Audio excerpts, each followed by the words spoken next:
तो कांग्रेस के नेता जो हैं उनके पहुंचने का सिलसिला लगातार जारी है और जो व्यवस्था करनी है, जो इंतजाम करने हैं, उसी को देखने के लिए कांग्रेस के नेता पहुंच रहे हैं। क्योंकि जो जानकारी मिल रही है अभी वो ये कि कांग्रेस दफ्तर में भी डॉक्टर मनमोहन सिंह का पार्थिव शरीर रखा जाएगा अंतिम दर्शन के लिए। मैं जल्दी से जरा सचिन कुमार का रुख कर लेती हूँ, वो अपनी बात पूरी कर लें, उसके बाद मेहमानों का रुख करेंगे। सचिन।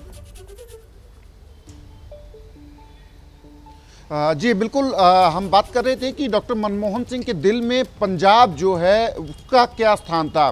तो उसकी बात कर रहे थे हम कि जब 2009 में डॉक्टर मनमोहन सिंह की बाईपास सर्जरी हुई थी तो पंजाब में उस वक्त शिरोमणि अकाली दल भाजपा की सरकार थी, प्रकाश सिंह बादल मुख्यमंत्री हुआ करते थे। तो उन्होंने एक स्वर्ण मंदिर में अखंड पाठ का भोग जो है वहाँ पे रखवाया था उनकी सेहत के लिए, कामना करने के लिए। तो ये उनकी पॉलिटिकल लीगेसी थी और डॉक्टर मनमोहन सिंह हमेशा लिबरल रहे पंजाब को फंड्स देने के लिए, और इसके लिए पंजाब की जो कांग्रेस लीडरशिप है वो भी दबी ज़बान में ये बात करती थी कि बहुत ज़्यादा लिबरल हैं डॉक्टर मनमोहन सिंह पंजाब को फंड्स देने में। पर ये भी कहते थे कि डॉक्टर मनमोहन सिंह के लिए ये कोई पॉलिटिकल इशू नहीं है बल्कि ये पंजाब के लिए है। तो पंजाब हमेशा से डॉक्टर मनमोहन सिंह के दिल में रहा है क्योंकि पंजाब से उनका तमाम जुड़ाव रहा है। यहाँ की मिट्टी में खेले बड़े, पढ़ाई यहाँ से की। पंजाब यूनिवर्सिटी जब होशियारपुर कैंपस, जब पार्टीशन के बाद यहाँ उनका परिवार आया, पार्टीशन के बाद पंजाब यूनिवर्सिटी यहाँ आई, तब होशियारपुर में जब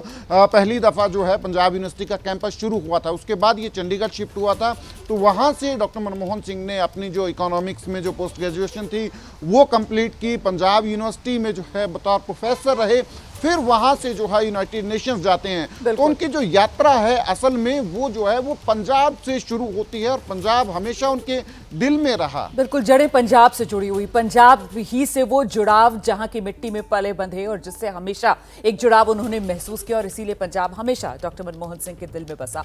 मैं सीधे रुक कर लेती हूँ, वरिष्ठ पत्रकार विजय त्रिवेदी जी स्टूडियो में हमारे साथ मौजूद हैं और साथ ही आप देख रहे हैं आदेश रावल पत्रकार लोकमत के, वो भी इस समय हमारे साथ मौजूद हैं। विजय जी, राजनीति में डॉक्टर मनमोहन सिंह की लेगेसी आपको क्या लगता है किस रूप में याद रखी जाएगी? क्योंकि यहाँ जितनी प्रतिक्रियाएं हम देख रहे हैं, जिस तरीके से श्रद्धांजलि दी जा रही है, उसमें घूम फिर कर जो कुछ शब्द सामने निकल कर आ रहे हैं वो सरलता है, सहजता है, सौम्यता है, शुचिता है राजनीति में।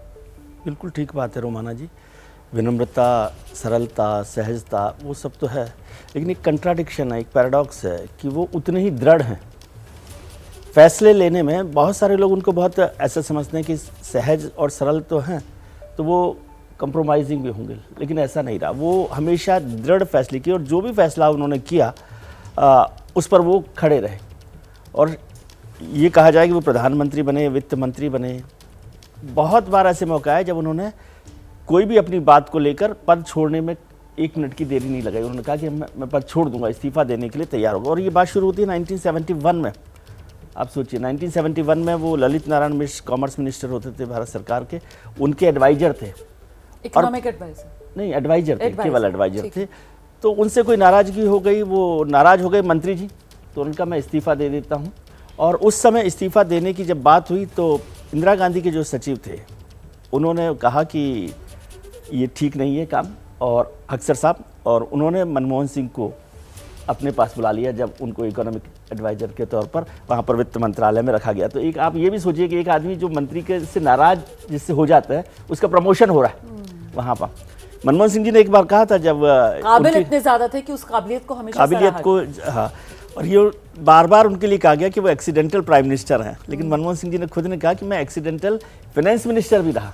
एक्सीडेंटल बने थे वो, क्योंकि उस समय भी बात हो रही थी और देश की आर्थिक जो व्यवस्था थी, अर्थव्यवस्था थी, बहुत ख़राब थी, कमज़ोर थी।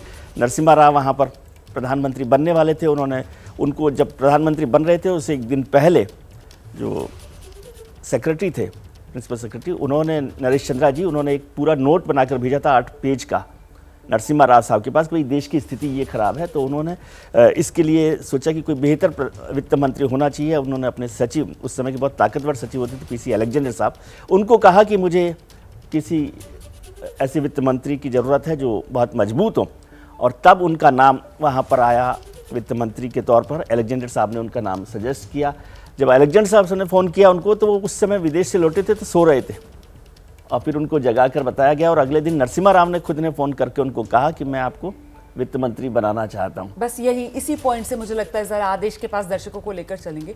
ये विजय जी जिस किस्से का यहाँ पर जिक्र कर रहे हैं कि वो कैसे देश के वित्त मंत्री बने आदेश, और उसके बाद अगर आगे कहा जाए कि रेस्ट इज हिस्ट्री, तो वही यहाँ पर पूरी तरीके से सही साबित होता है, क्योंकि वित्त मंत्री बने और फिर वो 1991 में वो जिस तरीके से भारतीय अर्थव्यवस्था को उन्होंने खोला, और उसी का ये नतीजा कि आज भारतीय अर्थव्यवस्था इस मजबूती के साथ हम 2047 विकसित भारत का सपना देख पा रहे हैं।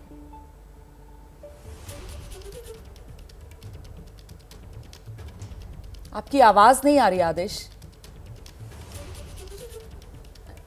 जी, अनम्यूट कर लीजिए।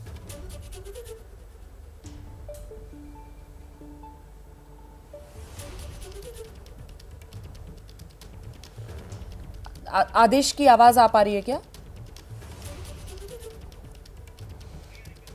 अच्छा, कुछ दिक्कत आ रही है आदेश से, हमारा आवाज़ उनकी नहीं आ रही है। मुझे लगता है क्योंकि हम बात इसी पर कर रहे हैं तो विजय जी इस बात को अब आगे बढ़ाएंगे। वो रेस्ट इज हिस्ट्री वाला, वो किस तरीके से भारतीय अर्थव्यवस्था के शिल्पकार जो आज पूरा देश कह रहा है, दोबारा से याद कर रहा है, वही वो मौका था। बिल्कुल मौका था, और उसको भी एक समझिए एक वित्त मंत्री के तौर पर उनकी बड़ी तारीफ की जाती है कि उन्होंने पूरी, ये सच है कि मतलब उन्होंने देश की अर्थव्यवस्था को, पूरे सिस्टम को बदल दिया। जब लिबरलाइजेशन की बात हुई, प्राइवेटाइजेशन की बात हुई, लेकिन जब पहला बजट का एक वो नोट था वो बनाकर नरसिम्हा राव के पास लेकर गए थे, जिस नरसिम्हा राव ने उनको फाइनेंस मिनिस्टर के तौर पर भरोसा किया था, तो वो 2 हफ्ते पहले की बात है, और नोट बनाकर लेकर गए तो प्रधानमंत्री ने उन्होंने कहा कि नहीं, ये रिजेक्ट कर दिया उन्होंने उनका बजट नोट। उनका मैंने आपको इसके लिए प्रधानमंत्री नहीं बनाया।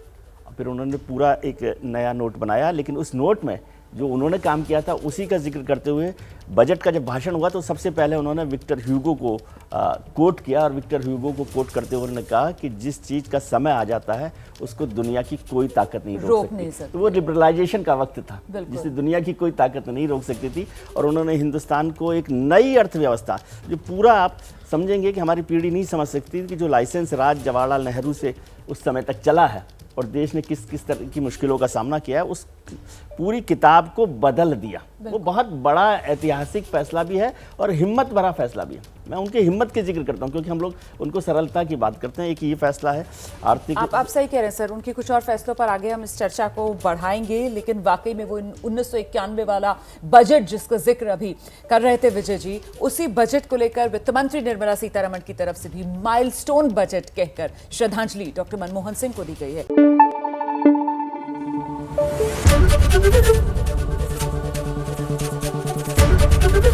एबीपी न्यूज आपको रखे आगे।